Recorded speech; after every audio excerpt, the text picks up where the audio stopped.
sobre a transição planetária, que aliás a página falava sobre um comentário de Emmanuel sobre a transição planetária.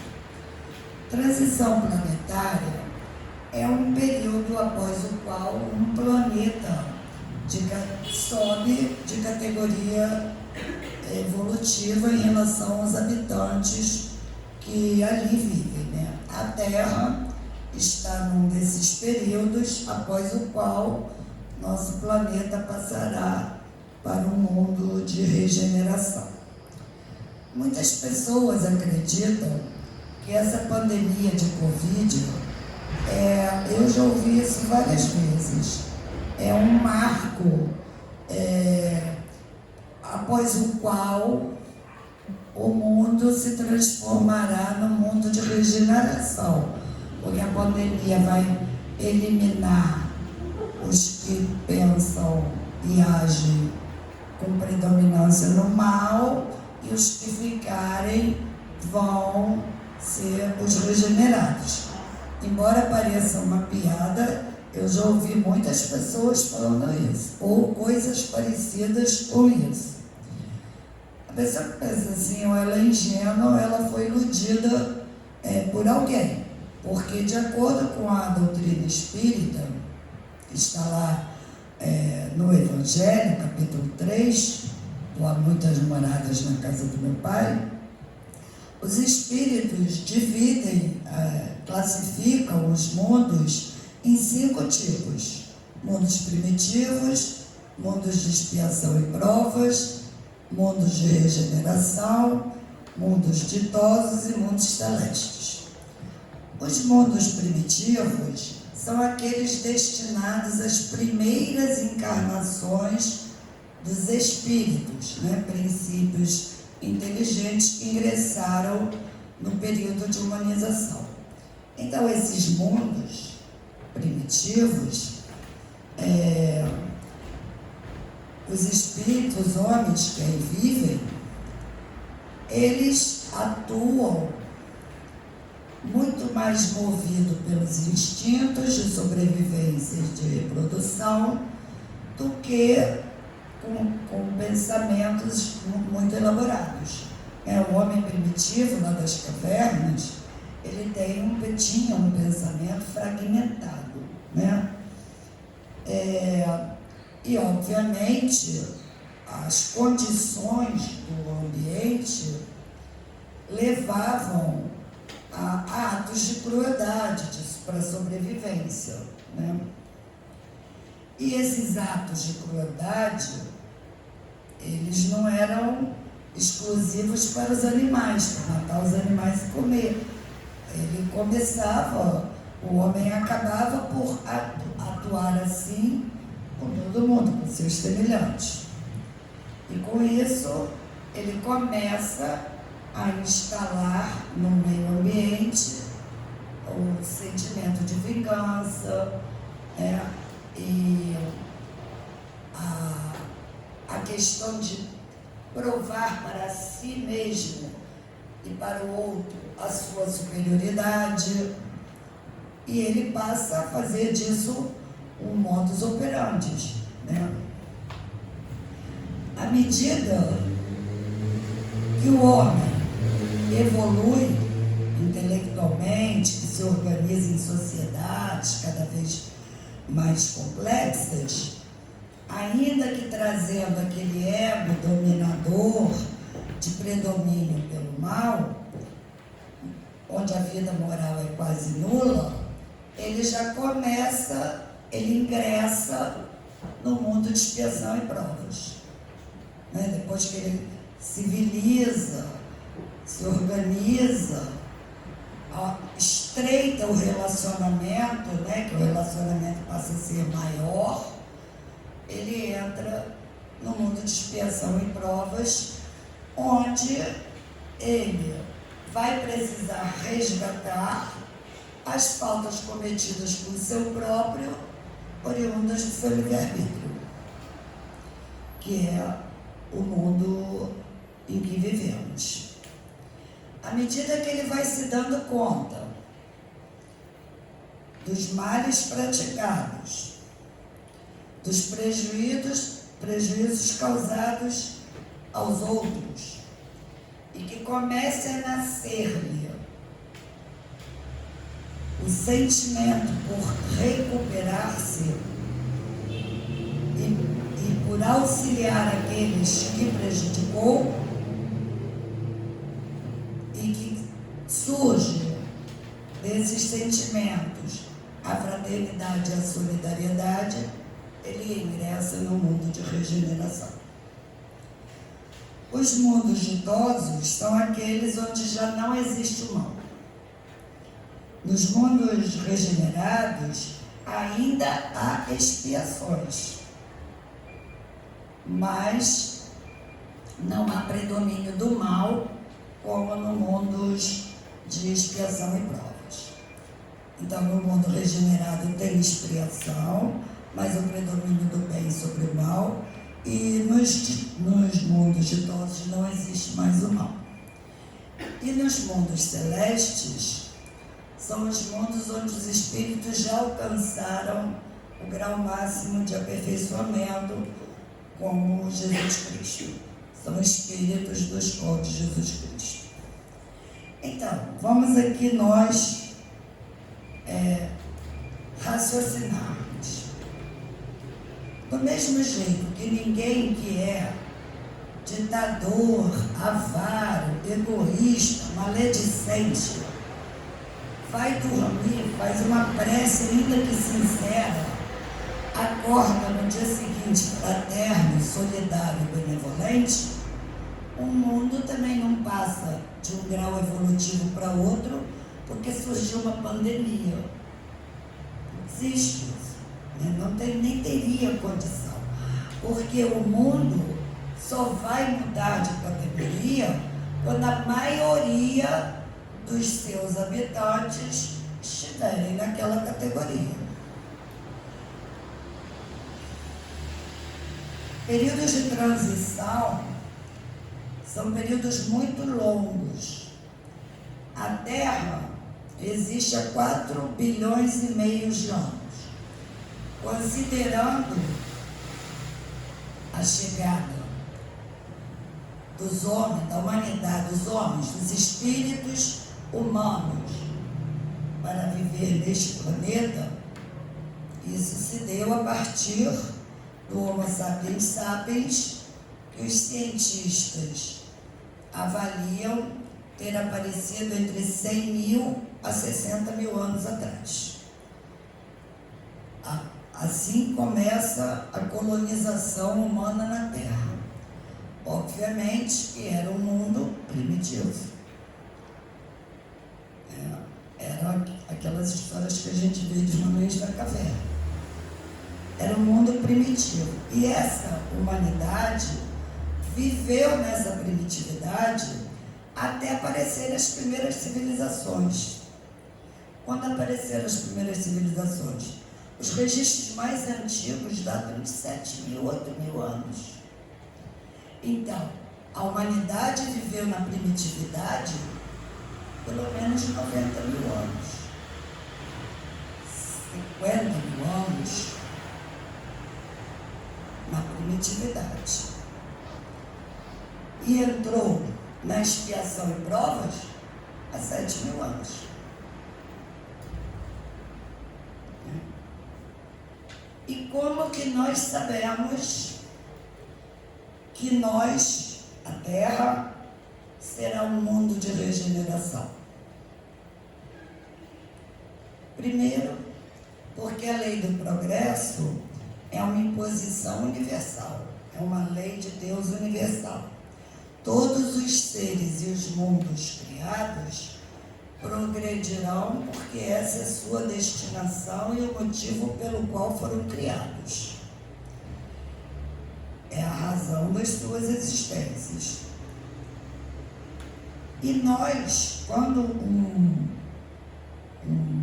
mundo está em transição, você começa a observar características antagônicas naquele mundo. Além além disso, já poderíamos imaginar, numa análise mais profunda, de que a Terra está em transição. Mas isso já foi anunciado. Isso é um fato anunciado. Alguém aqui arriscaria me dizer quando foi feito este primeiro registro escrito de que a Terra está em transição? Alguém se aventura? Ninguém? O primeiro registro de que a Terra está em transição foi feito por Jesus e foi registrado por seus discípulos. Está no Evangelho de Marcos, Mateus e Lucas. Eu trouxe aqui o de Lucas, mas os outros estão escritos a mesma coisa. Mas o de Lucas é um pouco mais completo. Que Lucas, todos sabem que não conheceu Jesus. Fez um trabalho de repórter. Então ele consegue fazer o escrito de Lucas, ele acaba sendo mais completo, porque ele pega várias opiniões. Então, olha o que está escrito em Lucas, capítulo 21, versículos de 5 a 36. Vamos analisar calmamente. Dias virão que não ficará pedra sobre pedra. Serão todas derrubadas. Muitos virão em meu nome, não os sigam. Quando ouvirem falar de guerras e rebeliões, não tenham medo. É necessário que primeiro aconteçam essas coisas, mas o fim não virá imediatamente. Haverá grandes terremotos, fomes e pestes em vários lugares e acontecimentos terríveis e grandes sinais provenientes do céu. Isto foi falado por Jesus há 2000 anos atrás. E ele disse, mas o fim não virá. Ele não estava prevendo, profeciando para aquele tempo.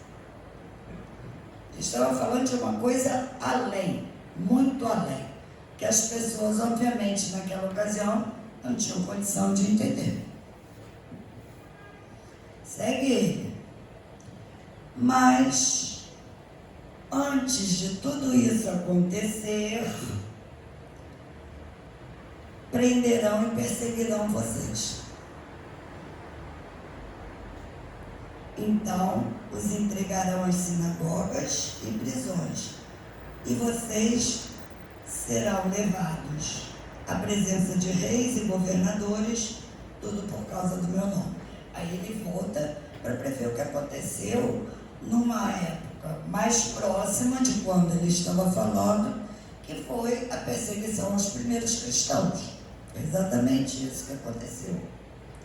E não se deu só em Jerusalém, não se deu só na Judéia, não se deu no que hoje é a Palestina, se deu em todo o Império Romano, em todos os locais onde o Império Romano, que era o império da época, né, que dominava quase todos os povos, houve perseguição. Todo mundo conhece dos filmes onde ouviu falar dos cristãos que eram jogados na arena. Eu estive na Turquia em 2011, não me lembro bem. Lá tem várias cidades romanas, porque a Turquia, Constantinopla, era a capital do Império Romano. O Império Romano do Oriente, o Império Romano do Ocidente acabou no ano 450 e poucos, mas o Império Romano Oriental durou até 1400 e um pouquinho, até aquele sultão Mehmet invadiu Constantinopla. Lá existem cidades romanas muito mais conservadas que a Itália. E em todas elas tem cerca, onde os cristãos eram jogados. Então, não era só lá em Roma que eles eram perseguidos. Os filmes contam em Roma, mas todo o Império Romano, durante um período, perseguiu o cristão. E aí continua Jesus.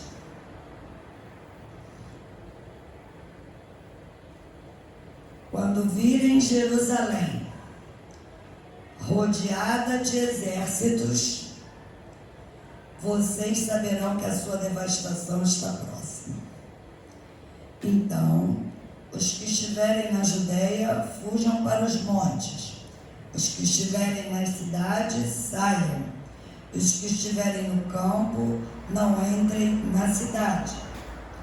Haverá grande aflição na terra e ira contra este povo. Então, ele estava falando do povo da Judeia, do povo israelita. É o texto que o Marcos leu. O trecho. E é o trecho que Emmanuel comenta, né? Cairão pela espada, judeus, serão levados como prisioneiros para todas as nações. De quando que Jesus estava falando? Não era daquela época. Qual foi a maior perseguição de judeu que a gente conheceu na humanidade? Foi a Segunda Guerra Mundial, 1940, 38, quando é que ela começou? A Inquisição e depois a Segunda Guerra. A Inquisição não era bem contra judeu, era contra qualquer um que pensasse diferente do... Mas a Segunda Guerra, Hitler empreendeu ela contra os judeus. Ela acabou em 42, acho que começou em 30, final de 30, né? Continue. Na terra, as nações se verão em angústia e perplexidade, como bramido e agitação do mar. Os tsunamis sempre existiram, porque os tsunamis são terremotos subaquáticos, a maioria deles provocados pela movimentação de placas tectônicas.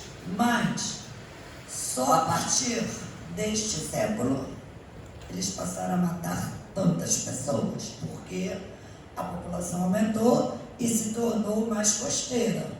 Ilhas que não eram habitadas passaram a ser habitadas. O oceano mais sujeito a esses terremotos é o Oceano Índico. Acho que todos se lembram do tsunami de 2004. O tsunami de 2004 no Oceano Índico atingiu 15 países. Tiveram 175 mil mortes confirmadas e 50 mil desaparecidos. Então, as mortes são de 175 a 230 confirmados. Então, chegou a perto de 300 mil mortos. Existe um filme recente, chama-se O Impossível. Quem não viu, aconselho que o veja. É um filme que conta a história de uma família turista, se eu não me engano, americanos, que estavam numa região onde aconteceu esse tsunami de 2004. Era um casal e 2 filhos. Um filho, acho que tinha uns 2 anos. 3. Só me lembro de 2. Tinha um pequenininho e um maiorzinho. E quando o tsunami chegou, a família não estava toda junta. Uma parte estava na piscina, a outra estava dentro do hotel. Quando a onda chegou, espalhou a família, cada um foi para um lado. Eu só me lembro que o pequenininho Foi achado no alto de uma palmeira, quase sem ferimento algum. Acho que eu já vi. Mas o filme é muito interessante porque ele não conta a geografia do seja bem-vindo. A geografia do tsunami, mas ele conta a história desta família, porque quem está de férias no hotel, na piscina, não está com carteira de identidade, né? Então, quando acontece uma coisa dessa, as pessoas são levadas para os hospitais, mas ninguém sabe quem está no hospital. As pessoas morrem, mas ninguém sabe quem é que morreu. Você não tem como identificar as pessoas, né? E o filme conta a história, a mãe ficou muito ferida. Ele conta a história do pai tentando buscar a família. Queria saber quem estava morto, quem sobreviveu. E é muitíssimo interessante. Vou dar um spoiler final, que a família se reencontra, está viva até hoje. Mas é uma história muitíssimo interessante, a saga dessa família, porque faz a gente refletir que só morre quem tem que morrer.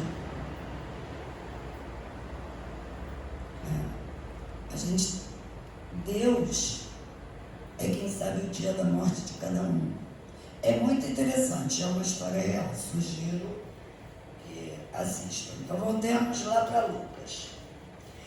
Temos esse 2004. Depois, bem recente agora, em 2011, teve aquele no Japão, que destruiu parcialmente uma usina. O do Japão foram 16 mil mortos e 2.500 desaparecidos. É 20 mil mortos. E há 3 anos, quase 3 anos atrás, esse eu lembro bem, 2018, 28 de setembro de 2018, teve um tsunami na Indonésia, nas ilhas de Sumatra e Java, com 4.500 mortos e 10.700 desaparecidos, então quase 20 mil mortos.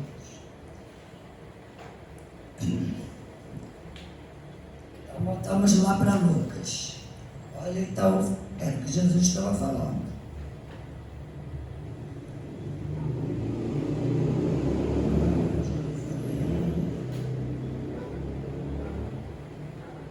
Os homens desmaiarão de terror,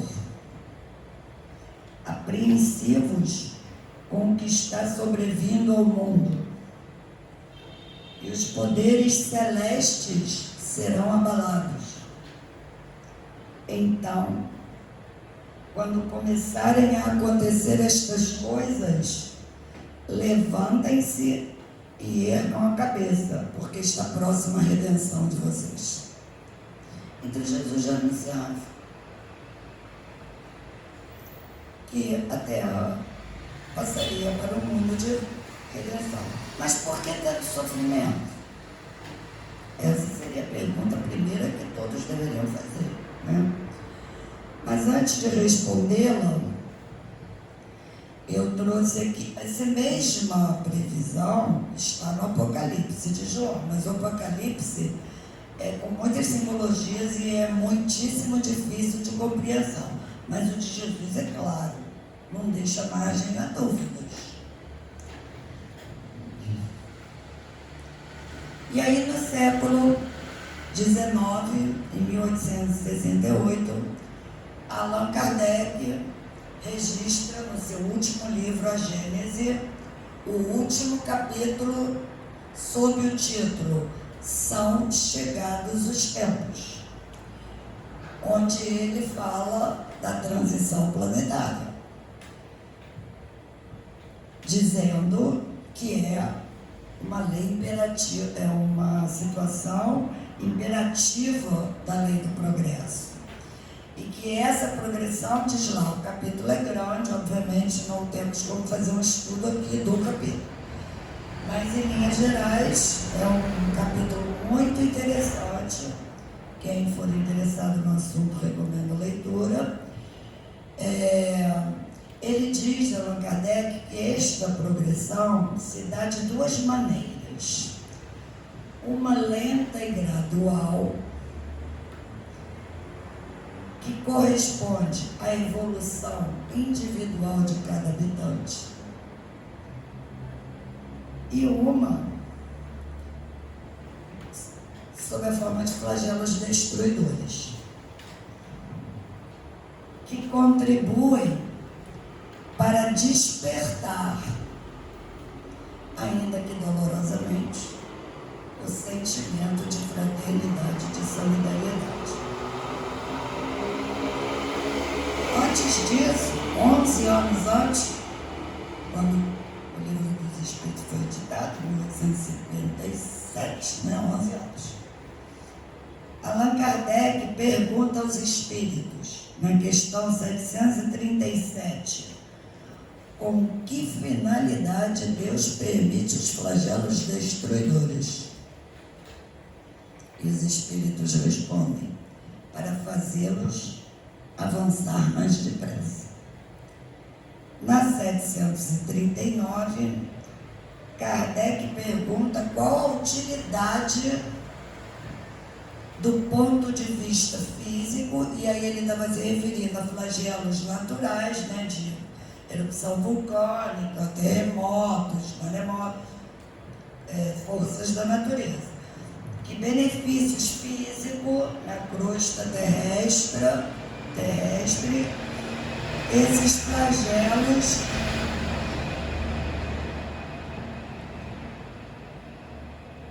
teriam utilidade? E os espíritos respondem, sim, eles podem modificar algumas vezes o estado de uma região, mas o bem que deles resulta só é geralmente sentido pelas gerações futuras.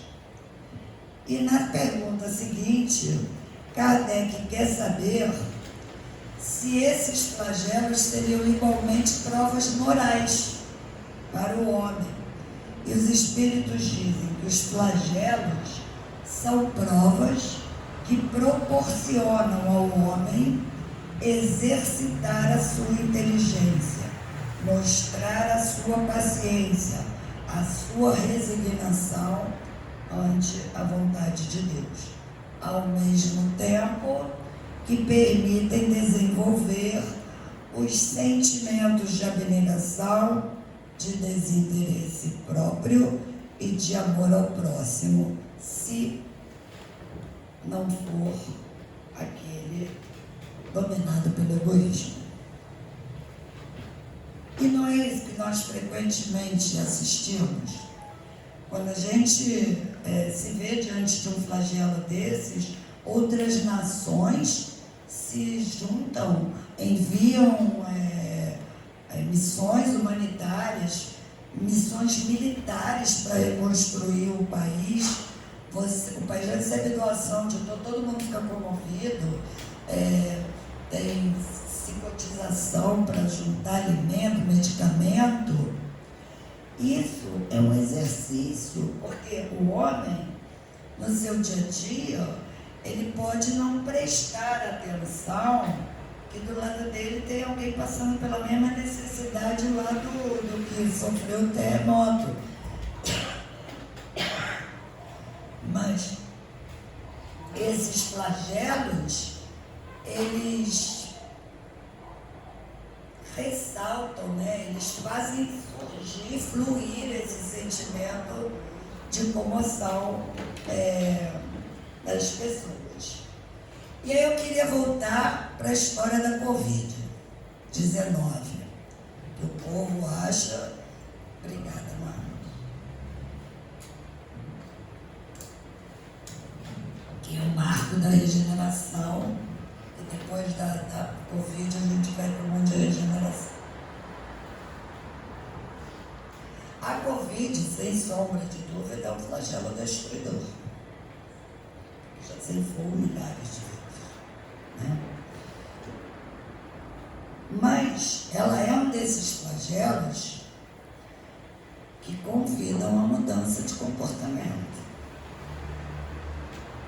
a que sejamos mais solidários, mais fraternos, que nos preocupemos mais com o bem-estar do outro. Vou dar um exemplo simples, para não falar dos mais complexos, que são as atitudes governamentais equivocadas. Vou falar do que é simples. Uso de máscara. O uso de máscara é prescrito pelas autoridades sanitárias, mas a gente vê milhares, não são centenas não, milhares de pessoas sem usar máscara. E o que pensam essas pessoas? Ah, se eu pegar a doença, tudo bem. Ele só pensa nele. Ele não pensa que ele pode ser um portador assintomático e transmitir a doença para alguém que cuida de um idoso, para alguém que está lutando contra um câncer, para alguém que é o único esteio de uma família. Ele só pensa nele. O ser humano ainda primeiro pensa em si, para depois pensar no próximo. Portanto, essa doença nos convida à solidariedade. Eu não tenho que pensar só em mim. E, além disso, lembrando lá a questão 739, acho que era 39 ou era 40, deixa eu ver. 39. Lembrando lá 739, que benefício o flagelo destruidor traz para o mundo físico. Na Covid está evidente, porque o nosso isolamento social propiciou a natureza se restabelecer. A camada de ozônio se restabeleceu um pouco, os mares se higienizaram, as baleias voltaram, os golfinhos do Rio de Janeiro, que já não se via certos, voltaram, as gaivotas, os peixes na Lagoa Rodrigo de Freitas, né? Os vegetais se recuperaram da ação do homem. Então, quando voltarmos para as ruas, nós encontraremos um planeta mais limpo. Ah, mas precisava disso? Alguém teve consciência disso? Não tem. Alguns que nem assim estão tendo consciência. Se nem assim estão tendo consciência, é mais um sinal de que Covid não é nenhuma marca de regeneração. Além disso, com relação à Covid, eu queria propor uma reflexão em relação ao isolamento social imposto por essa pandemia. Antes da instalação dessa pandemia, nós já vivíamos centralizados em nós mesmos. Cada um no seu quarto, vendo a sua televisão, as famílias não se reunindo à mesa para a refeição, e quando faziam cada um com o seu celular, que não toma nem conhecimento de quem está na mesa, nós já praticávamos o isolamento social voluntário.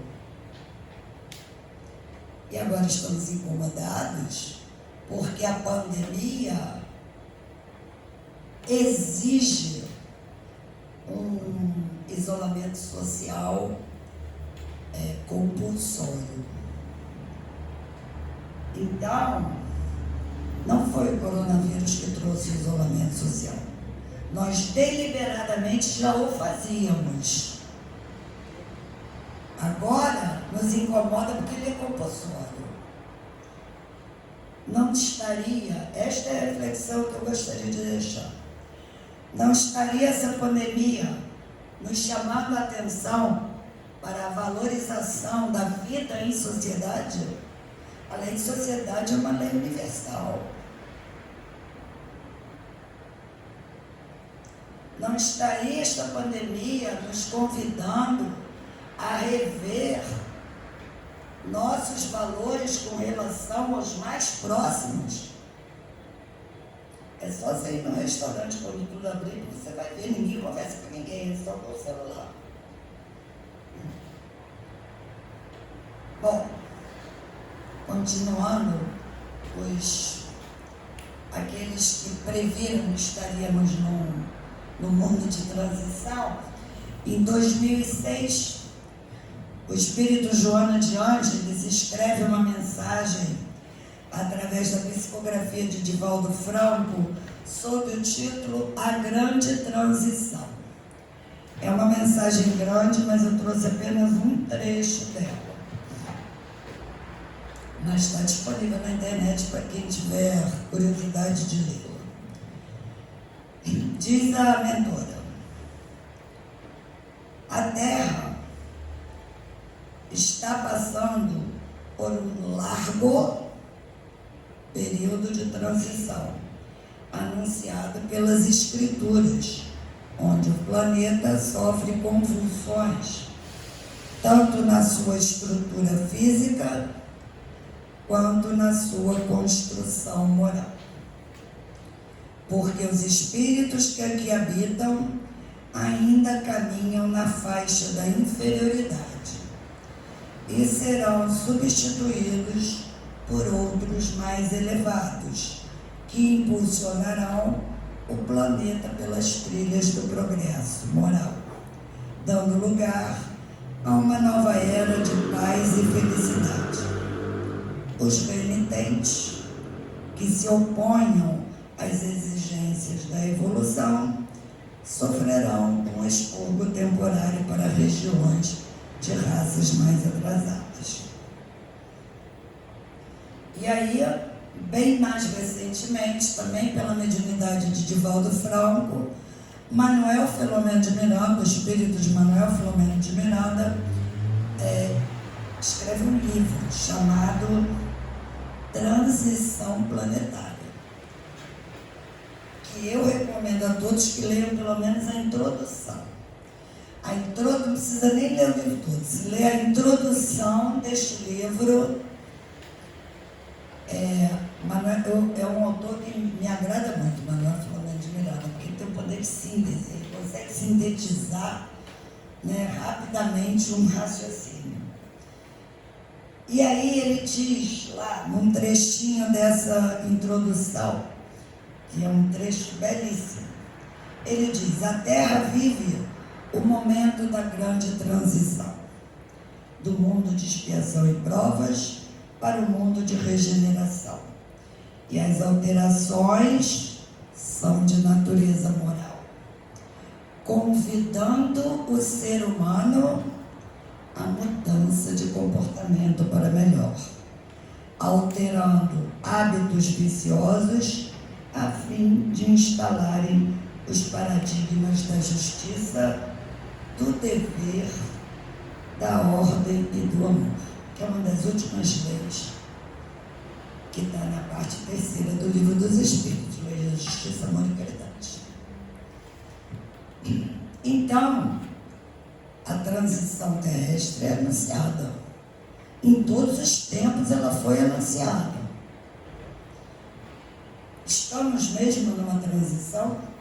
Suponhamos que a gente acha que todas essas pessoas, esses profetas, até Jesus, estavam falando de outra coisa. Vamos supor. Tem uns céticos que são difíceis de se convencer, Como em todo período de transição, como você observa,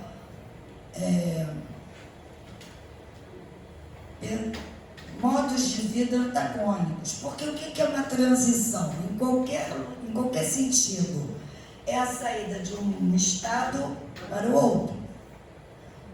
Quando o gelo deixa de ser gelo para ser água, ele não é gelo hoje, agora, um segundo depois ele é água. Ele começa a derreter, ele tem um período de transição.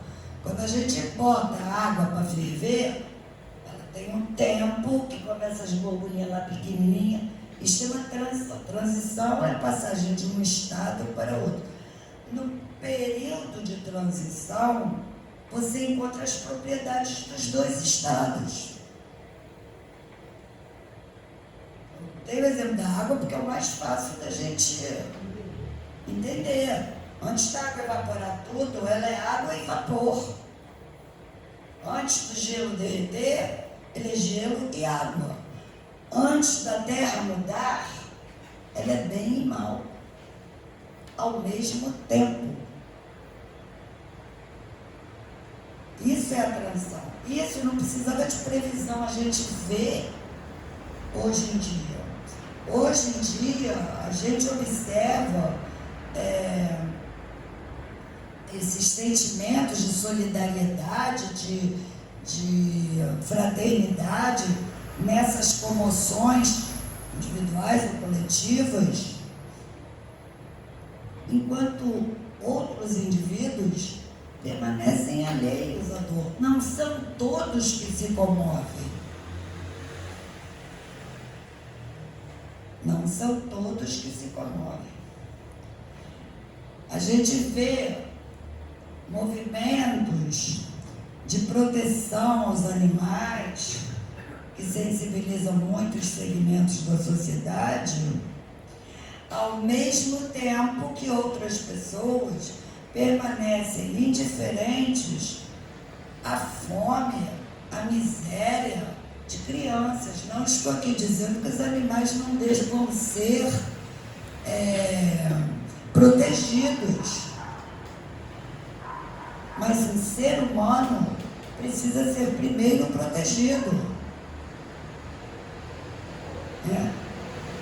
Se você entrar no site do Médicos Sem Fronteiras, você tem que ter estômago para ver tanta miséria humana.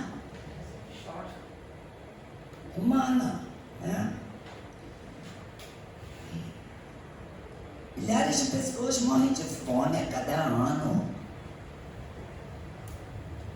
Não sou contra dar ração para cachorro, mas também tem que dar comida para quem está morrendo de fome, ser humano.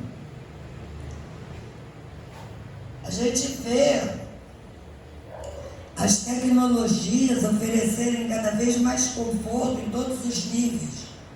Nos níveis da comunicação, a gente tem internet, sabe tudo que aconteceu em tempo real. Há 100 anos atrás precisava um navio chegar aqui. Hoje a gente tem computador, sabe o que está acontecendo? O furacão, aliás, começou ontem lá nos Estados Unidos, com vento de 200 km por hora. Então, a gente vê esse crescimento de tecnologia para o nosso conforto em transporte, comunicação, e de moradia, né, também, né? Enquanto esta mesma tecnologia desenvolve armas cada vez mais mortíferas.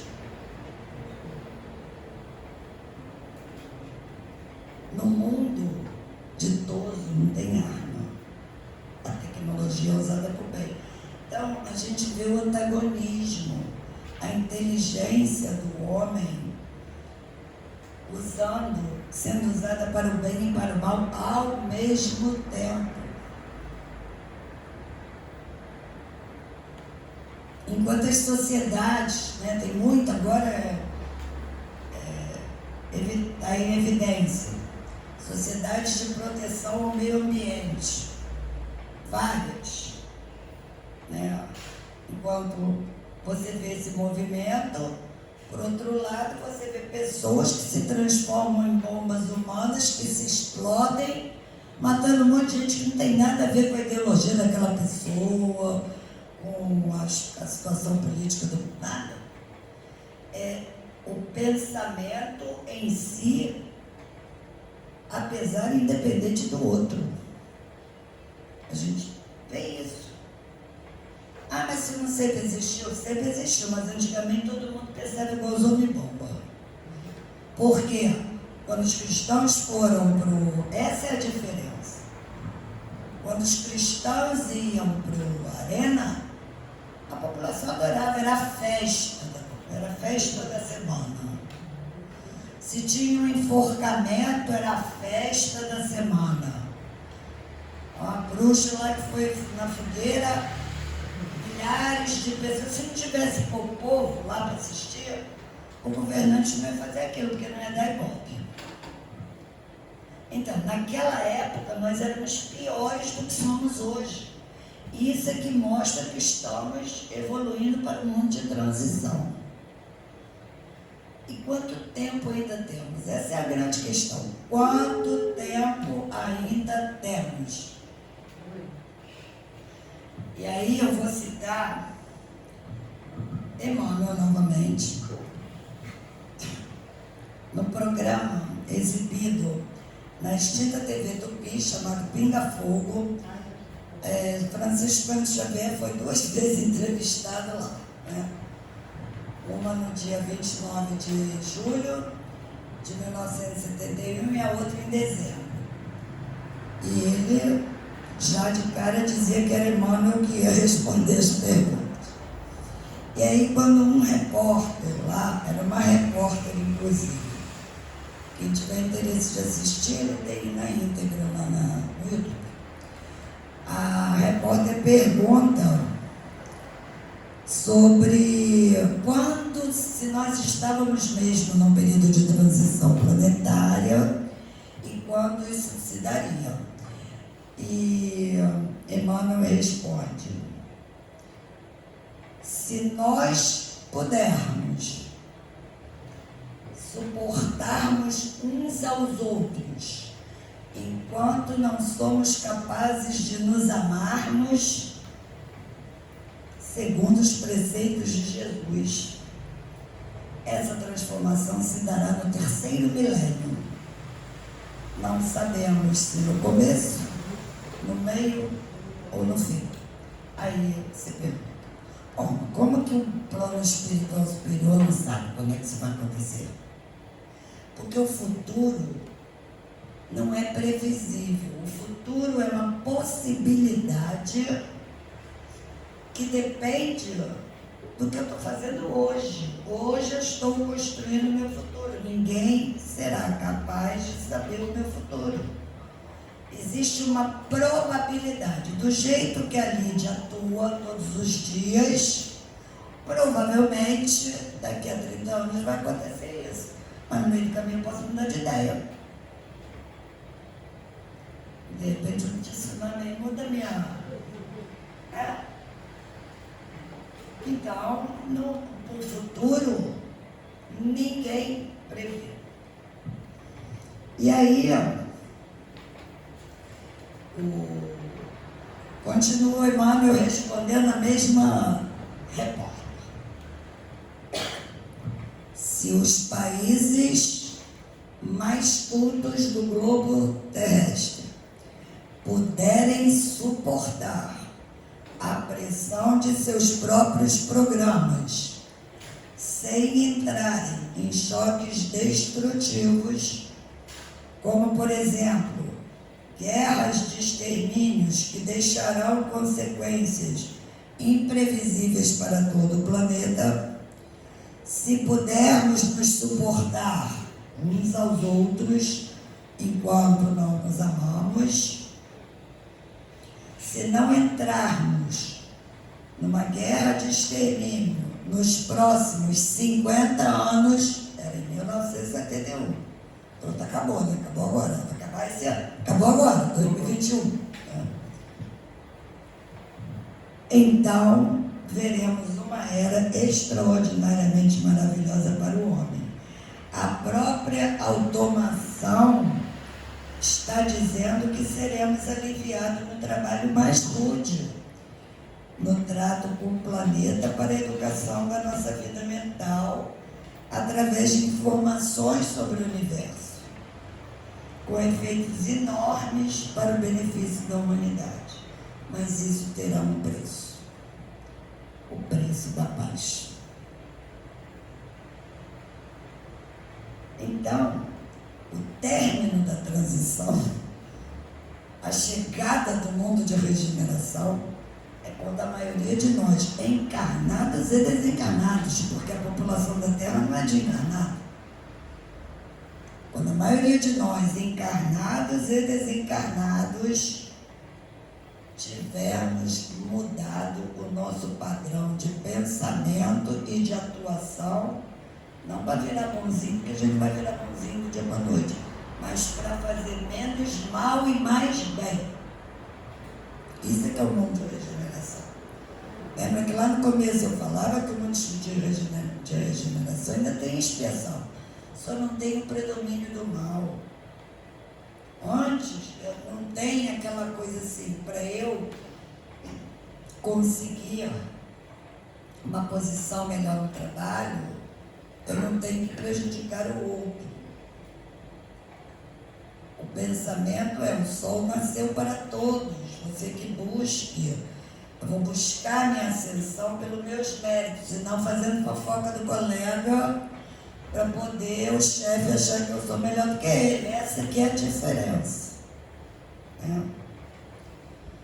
Então, tomemos muito cuidado, porque Emmanuel disse que não sabe se era no começo ou no meio do fim. Ele não sabe se é no começo ou no meio do fim, porque depende da decisão da maioria. Mas tomemos cuidado para não acharmos que temos muito tempo e quando nós vemos, o tempo passou para nós. Porque a maioria caminhou e eu fiquei esperando. Posso fazer amanhã? Eu não consigo fazer isso tudo, não. Vou fazer na próxima encarnação. Pode ser que você não tenha a próxima encarnação na Terra para fazer. E, finalmente, é falar exatamente o que vai acontecer com aqueles que persistem na acomodação. O próprio Emmanuel tem um livro, que, se eu não me engano, é de 1939, eu não tenho certeza, mas é mais ou menos dessa época. A Caminho da Luz, que conta a história de um planeta que há 8 mil anos atrás, mais ou menos, vivia o mesmo momento que a Terra está vivendo. E quando chegou a época deles passarem para um mundo de regeneração, os espíritos que ali insistiam em permanecer nesse egoísmo extremo, nessa dominação, nessa coisa de que eu sou mais importante, não importa o que o outro, o que vai acontecer com o outro, eles desencarnaram. Isso não é um processo também que é assim, quando vai vir um meteoro e vai matar ele. Não, isso já está acontecendo. À medida que começou aqueles espíritos a não reencarnarem mais naquele planeta, foi ficando todo mundo lá no plano espiritual, que estava cada vez pior. Até que um dia eles saíram todos de lá e vieram para onde? Para o planeta. Foram para onde? Para um planeta que estava começando a sua evolução, onde os homens estavam ingressando na humanidade. Um planeta que se chama Terra. Esses espíritos vieram para ser os primitivos aqui na Terra. E isso, de acordo com a doutrina espírita, explica essas civilizações inteligentíssimas que surgiram há 4 mil anos atrás e desapareceram, porque eram esses espíritos com alta tecnologia, mas pobres moralmente. A civilização suméria, que existiu há 5 mil anos atrás, deixou escrito, registrado, está no museu na Alemanha, Museu do Oriente. A distância da Terra para a Lua, com a diferença de 1 segundo. Eles erraram por 1 segundo. Não tinha computador. A escrita era cuneiforme. Como? Pode calcular. E a gente, até hoje, a ciência quer saber como é que foram construídas as pirâmides, outras coisas aí. Foram espíritos degradados, que é o que vai acontecer conosco. Nós vamos, aqueles que não que insistirem, que persistirem na acomodação perversa, na indiferença pela dor do outro, que persistirem na criminalidade, sendo de pegar uma arma de fogo e atirar, ou a criminalidade da extorsão, a criminalidade do uso impróprio de recursos públicos. Essas pessoas vão para o mundo primitivo, não é por castigo, é para que elas possam, às vezes a gente só aprende depois que perde, né? O exílio é sempre temporário, você vai lá para ver o que você perdeu e ver que você precisa crescer para voltar. A maioria dos capelinos já voltou, não está mais na terra, assim dizem, né? E ao mesmo tempo que eles vêm para estes mundos primitivos para refletir, eles auxiliam na evolução intelectual daquele planeta. Se misturam com os primitivos e surgiram as grandes civilizações, a partir das quais houve um progresso. Quando quem estuda a história da humanidade vai ver que, assim, do nada, há 7.000 anos atrás, o Homo sapiens resolveu começar com a agricultura, plantar e criar animal. Foram esses seres, né, vindo para cá. Então, queria terminar lendo um trechinho do livro do Manuel Filomeno de Miranda, esse, Transição Planetária, que ele fala o seguinte: as criaturas que persistirem na acomodação perversa, da indiferença pela dor do outro, que assinalarem a existência pela criminalidade, conhecida ou ignorada, que firmarem pacto de adesão à extorsão, ao suborno, aos diversos comportamentos delituosos do denominado colarinho branco, mantendo conduta egoísta, tripudiando sobre as aflições do próximo, comprazendo-se na luxúria e na drogadição, na exploração indébita de outras vidas por um largo período, não disporão de meios de permanecer na terra,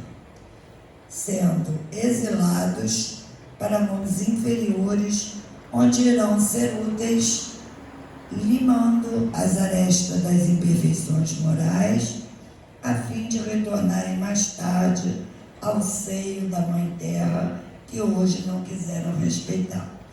Então, era isso que eu tinha para trazer sobre transição planetária,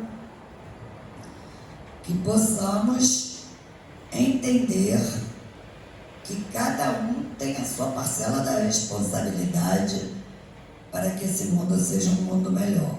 Não adianta ficar só esperando que o outro faça, porque ficar esperando que o outro faça significa que eu amanhã posso não estar aqui. Gente, era isso. Muito obrigada a todos. Não sei se alguém tem alguma dúvida, quer fazer algum comentário.